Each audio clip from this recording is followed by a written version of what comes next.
আর ছেলে সন্তান যদি অভিযোগ করে তাইলে আস্তের উপর তাকে হ্যান্ডকাপ লাগাইয়া জেলের মধ্যে নিয়ে যায়। এখন ছেলেরা কোথায় গেছে হুজুর বলতে পারি না। এটা কোনো নীতি আদর্শ? এটা কি পশুর মতো না? আপনাদের এলাকায় কুত্তা আছে? আসতে কয় কুত্তার বাচ্চাটা আছে হয়তো না? আচ্ছা, কুত্তার বাচ্চাগুলো যখন একটু বড় হয় ও মার সঙ্গে সম্পর্ক আর থাকে বাপের সঙ্গে? তাহলে কুত্তাটা বড় হওয়ার পর বাপ মার সঙ্গে সম্পর্ক নেই। আপনাদের এলাকায় গরু আছে, গরুর বাচ্চা যখন বড় হয় ওর বাপ মার সঙ্গে সম্পর্ক কি? আসতে বলে। তো এখন ওদের নীতি আদর্শটা কোনটা হইল? ডাইরেক্ট পশুর মতো না? আসতে বলেন। আরে ওদের কোনো নীতি আদর্শের ভিতরে শান্তি তো নাই, বরং অশান্তির কোনো শেষ নাই।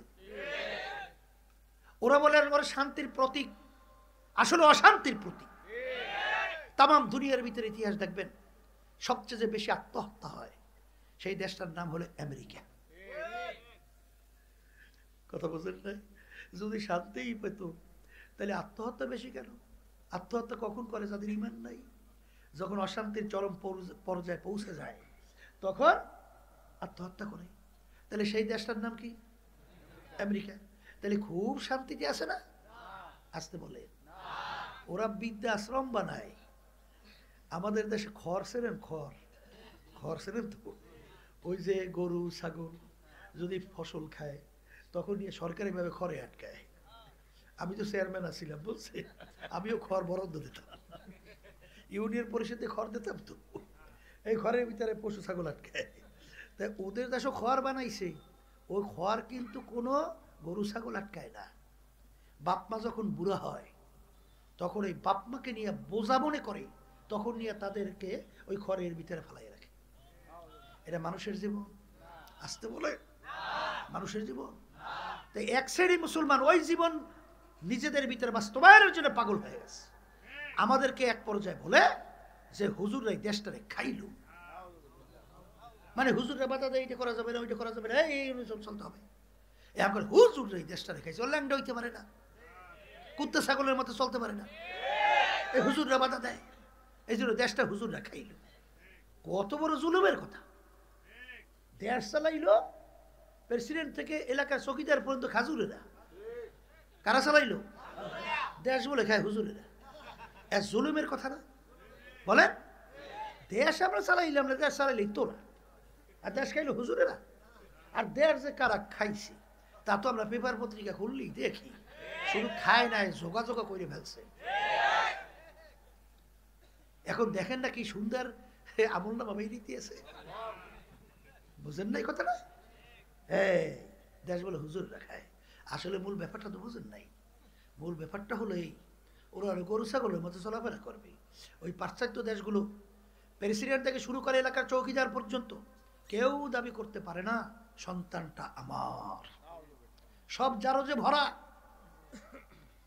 হারামে আরাম আছে? হ্যাঁ, হারামে আরাম নাই। আর ইসলাম নীতি কি শিখায়? এই বাপ মায়ের সঙ্গে এরকম কোনো ব্যবহার করবে না যে ব্যবহারের মাধ্যমে তারা কষ্ট পায়, কষ্ট দেয় কোনো শব্দ বের হয়, আহ ও, এই ধরনের আচরণ করা যাবে না। সাহাবায়ে কেরাম বলেন, আল্লাহ রাসূল সাল্লাল্লাহু আলাইহি ওয়াসাল্লাম, বাপ মা যদি আমাদের উপরে জুলুম করে, অন্যায় করে, অবিচার করে, তাহলে কি আমরা তাদের সাথে খারাপ ব্যবহার চলবে না? আল্লাহ রাসূল সাল্লাল্লাহু আলাইহি ওয়াসাল্লাম বলেন, এ মুসলমান, মুসলমানের ঘরে জন্মগ্রহণ করিয়া আজকে মুসলমানের রাস্তা ছাইরা, মদিনার রাস্তা ছাইরা হইছে এখন আমেরিকাপন্থী আর বিজাতিপন্থী।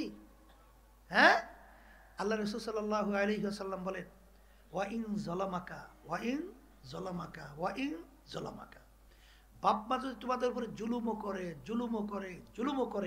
অন্যায় করে, অবিচারও করে, তারপরে তাদের সাথে এরকম কোনো আচরণ করা যাবে না যে আচরণের মাধ্যমে বাপ মা কষ্ট পায়। এরকম আচরণ করা যাবে না। এই নীতি আদর্শ শিক্ষা দিয়েছে কোন নীতি আদর্শ? বলেন না। এই ইসলাম মুসলমান চিনলাম না। আমার আব্বাজান রহমতুল্লাহি আলাইহি চরমনার জমিনে ঘুমাই আস, আমার আব্বাজান বললেন, আফসোস আজকে আমরা ইসলাম কি জিনিস দেখাতেও পারলাম না, বুঝাতেও পারলাম না, আর এই আফসোস নিয়ে আজকে আল্লাহর কত চরমনায় মাটিতে ঘুমাই আস। ইসলাম কি জিনিস মুসলমানই চিনল না। যেই কথা আমি বলতে চাইছিলাম, এইটা ইসলাম শিখায়, কথা ঠিক কিনা? আপনারা জানেন যে আল্লাহ রাসূল সাল্লাল্লাহু আলাইহি ওয়াসাল্লাম মেম্বারে পা রাখছেন, বললেন আমিন, পা রাখলেন আমিন, পা রাখলেন আমিন। সাহাবায়ে কেরাম বলেন, আল্লাহ রাসূল এরকম আমিন বলতে মেম্বারে পার অবস্থা কিন্তু শুনি নাই। আল্লাহ রাসূল সাল্লাল্লাহু আলাইহি ওয়াসাল্লাম বলে, জিবরাইল আমিন আসছে, 3টা দোয়া করছে। কয়টা দোয়া? বলেন বলেন। এই জিবরাইল আমিন আসছে, 3টা দোয়া করছে। আল্লাহর হুকুম ছাড়া জিবরাইল আলাইহিস সালাতু ওয়াস সালাম আসতে পারছে? তাহলে কে পাঠাইছে? আল্লাহ পাঠাইছেন। দোয়া করছে, দোয়া আল্লাহ শিক্ষা না দিলে জিবরাইল আলাইহিস সালাতু ওয়াস সালাম দোয়া করতে পারে? তা দোয়া শিক্ষাতেছে কে? আল্লাহ। পাঠাইলেন আল্লাহ, দোয়া শিক্ষা দিলেন আল্লাহ। এই মাধ্যম বানাইলেন দোয়া করার জন্য সবচেয়ে সম্মানিত ফেরেশতা জিবরাইল আলাইহিস সালাতু ওয়াস সালাম। আমিন বলাইলেন কার মাধ্যমে? আল্লাহ আপনি কবুল করেন। সরদার দো জাহান মুহাম্মদুর রাসূলুল্লাহ সাল্লাল্লাহু আলাইহি ওয়াসাল্লাম। 3টা দোয়া কবুল হওয়ার ভিতরে সন্দেহ কত দূর? আসতে কয় আছে? তাহলে দোয়া তো কবুলই হয়ে গেছে। 3টার ভিতরে এই 1 নম্বর, রমজান মাস পাইল, সুযোগ পাইয়া যদি তার জীবনে গুনাহ মাফ করাইয়া নিতে না পারে, ধ্বংস হোক। আল্লাহ রাসূল সাল্লাল্লাহু আলাইহি ওয়াসাল্লাম কি বলেন? আমার বাজানদেরকে বলি, সামনে কিছুদিন পর কি আসতেছে? আবার বলেন, আবার বলেন।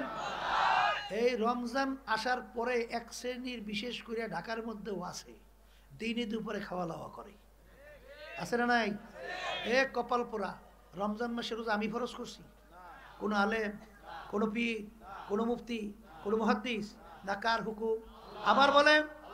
তাই তুই দিনে দুপুরে খাইয়া কার সাথে চ্যালেঞ্জ করো? আল্লাহর সঙ্গে চ্যালেঞ্জ হয় না? এই জোরে বলে কথা ঠিক কিনা? রমজান মাসের রোজার মাধ্যমে আল্লাহ রাব্বুল আলামিন তোমার আমার জীবনের গুনাহ মাফ চাইছো, তো মাফ চাইছো, মাফ চাইতে দেরি, মাফ করতে দেরি না। জোরে বলে কথা ঠিক না? বা ঠিক? এই রমজান মাসে রোজা পাই জীবনে গুনাহ মাফ করাই নিতে পারবে না, ধ্বংস হোক। কি রমজান মাসে রোজা কি নিয়াত করছেন? রাখবেন? আল্লাহ কবুল করে রাখবেন তো? এই ছাড়বেন না? কে কে রাখবেন? কে কে একটু দেখি হাত উঠিয়ে।